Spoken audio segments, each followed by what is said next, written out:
안녕하십니까. 지난 시간에는 우리가 잉글랜드의 앵글로색슨족을 위해서 사도로 부름을 받은 아이당과 잉글랜드 교회에 대해서 알아보았습니다. 잉글랜드 교회를 통해서 그 극적인 투쟁과 진리를 보존한 아이당과 그의 동력자들의 열정을 우리가 살펴보았습니다.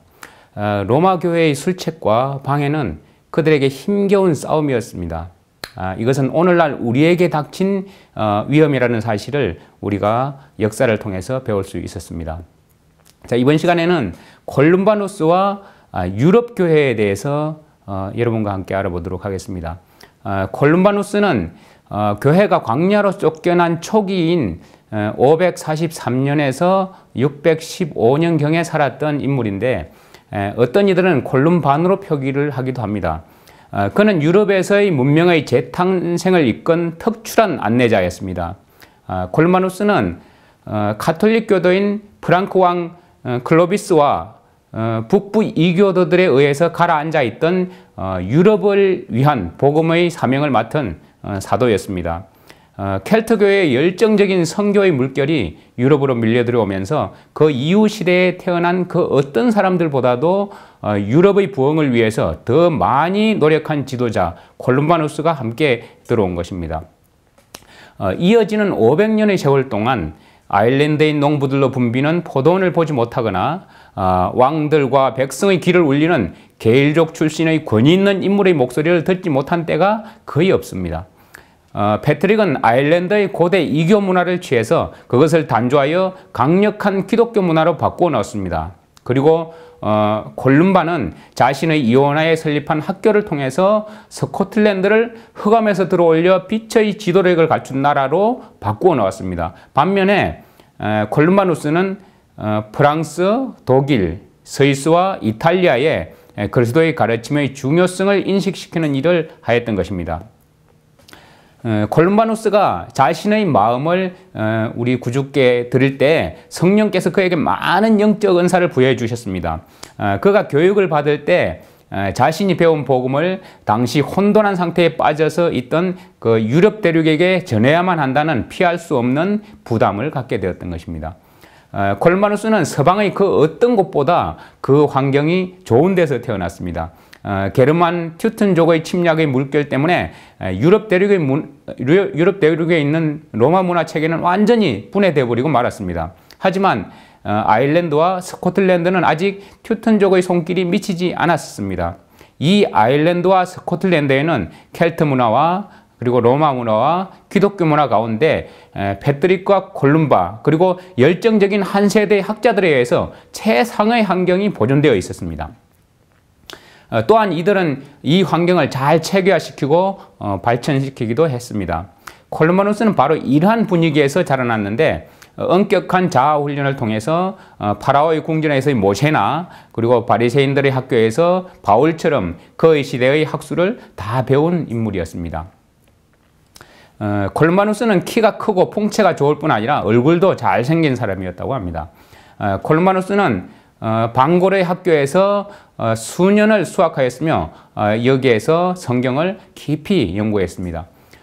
종교음악에 매료되어 그곳에서 이제 자신의 시적 재능을 숙달시켰습니다. 그리고 방골에서 아일랜드 해협 너머로 여전히 이교도의 앵글로색슨족의 지배 아래에 있던 잉글랜드를 바라볼 수 있었습니다.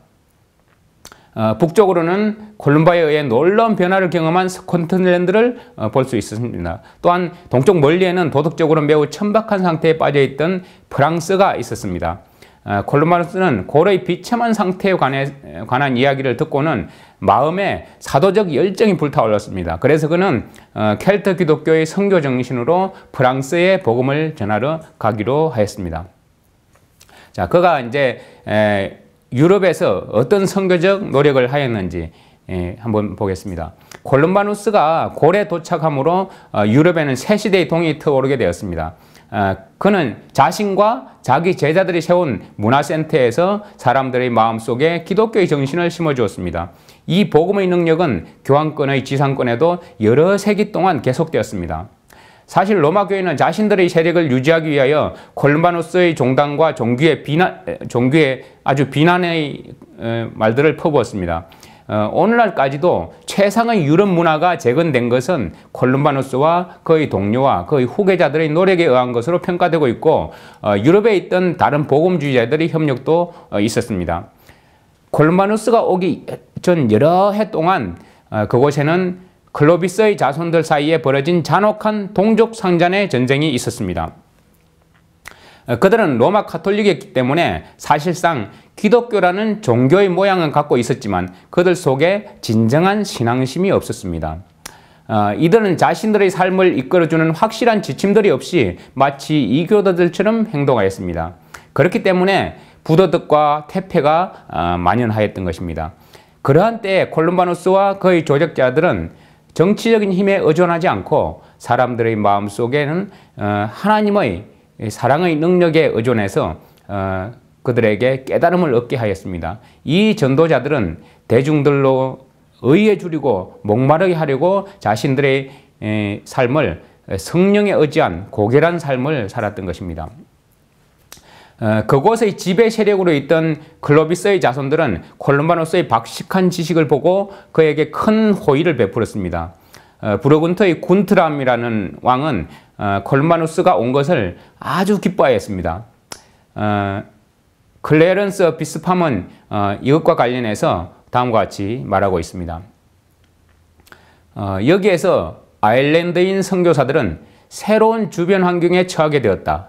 전에는 그들이 이교도들과 투쟁하였다. 하지만 지금은 그들이 타락하고 퇴폐한 기독교, 로마 천주교를 말하죠. 타락하고 퇴폐한 기독교와의 전쟁을 시작하고 있었다라고 기록하고 있습니다. 콜룸바누스는 자신의 조력자들로부터 이곳에서 앞으로의 그의 삶의 실상이 어떤 것이 될 것인지를 전해 들었습니다.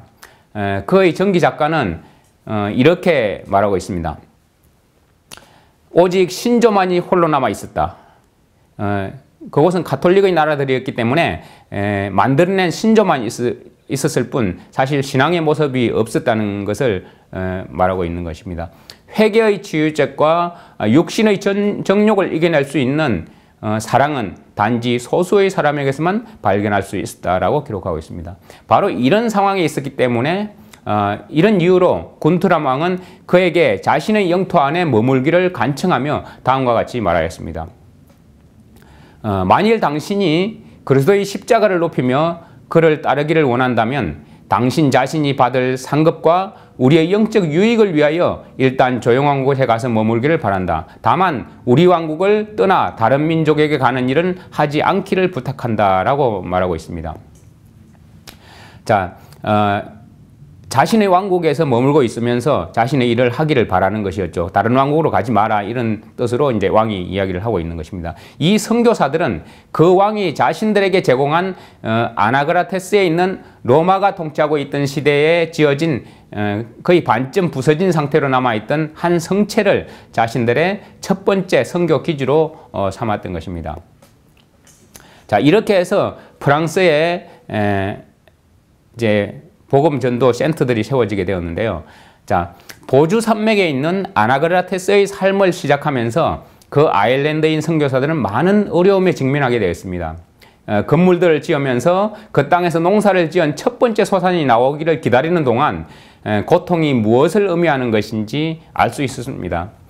때로는 너무나도 식량이 부족해서 그들은 야생하고 있는 딸기류와 그리고 나무 껍질과 무엇이든지 땅에서 나는 것을 땅에서 얻을 수 있는 것을 가지고 자신들의 배를 채워야만 했습니다.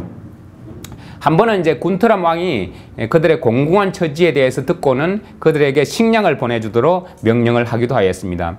이런 어려움에도 그들은 자신들의 의무에 매우 충실하였습니다. 그들이 그 왕에게 요구한 것은 단지 자신들에게 육체 노동을 할 기회와 성경을 연구할 수 있는 한적한 장소를 제공해 달라는 것 뿐이었습니다.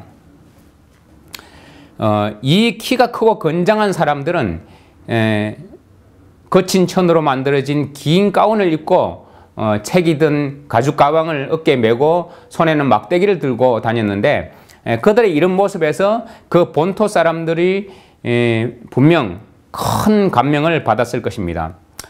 이 같은 그들의 훌륭한 삶과 검소한 모본에 관해서 조나스는 다시 이렇게 진술하고 있습니다. 겸손과 절제, 친절과 온유가 그들 모두의 삶에 배어 있었다. 그들에게서는 나태한 모습이나 사나운 성정을 절대 찾아볼 수 없었다.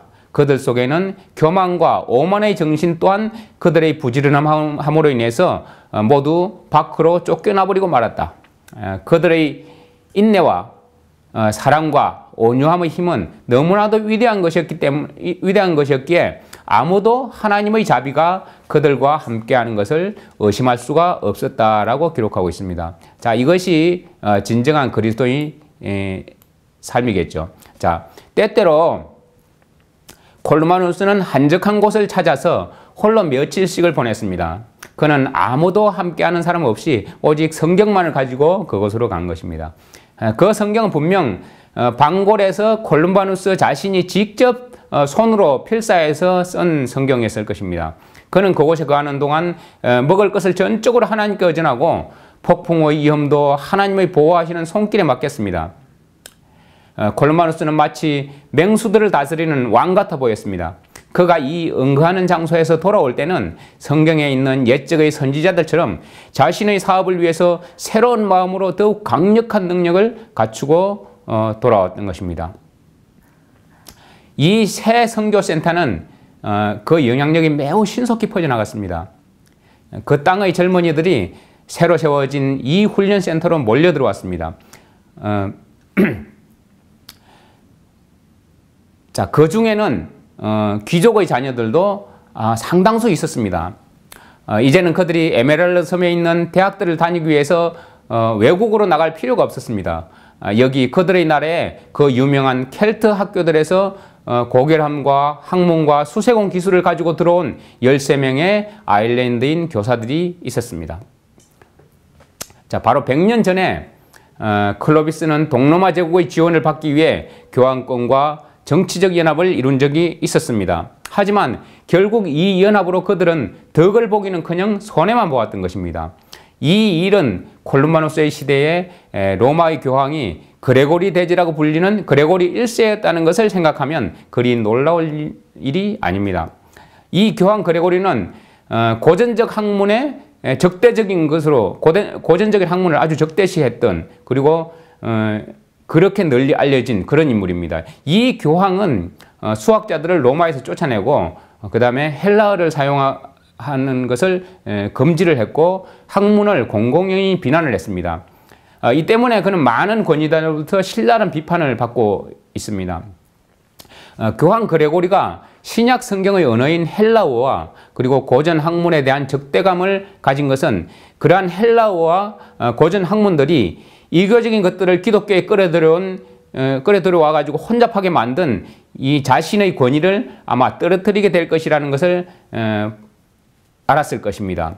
자, 콜룸바누스가 활동한 지 얼마 되지 않아 보주 산맥에 있는 아나가라테스가 매우 붐비게 되었습니다. 왜냐하면 그곳에 입학하려는 후보자들이 아주 급격히 늘어났기 때문입니다.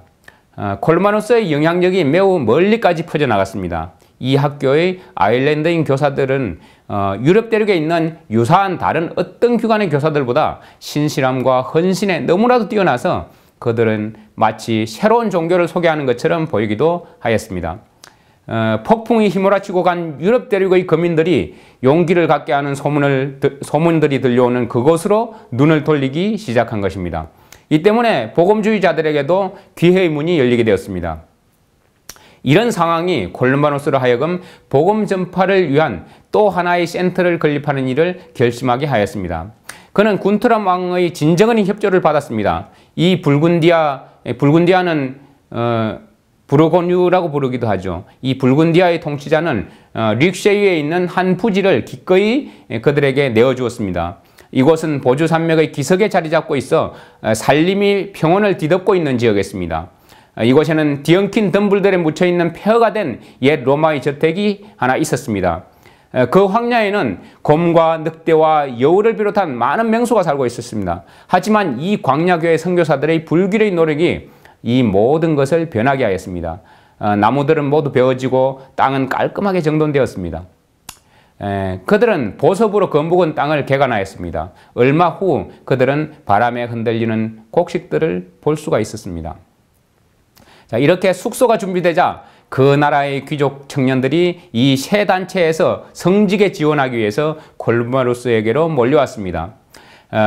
릭셰이유는 후에 유럽에 있는 여러 문화센터 중에서 중심이 되었습니다. 이 선교사들은 자신들의 일을 수행해 나가면서 마음에 품고 있던 질문대로 관해서 아마 이렇게 답변하였을 것입니다. 우리는 이 땅의 가장 변두리에 사는 아일랜드 사람들로 사람들과 사도들과 복음 전도자들의 가르침 외에는 아무것도 받은 것이 없는 사람들이다. 자, 아나그라테스처럼 릭셰이유도 그 성장 속도가 너무나도 빨라서 얼마 가지 않아 매우 붐비는 곳이 되었습니다. 콜룸바누스는 이제 세 번째 훈련센터를 건립하기 위해서 폰타이네스, 그러니까 퐁텐이라고 합니다. 폰타이네스에 그 기초를 놓았습니다.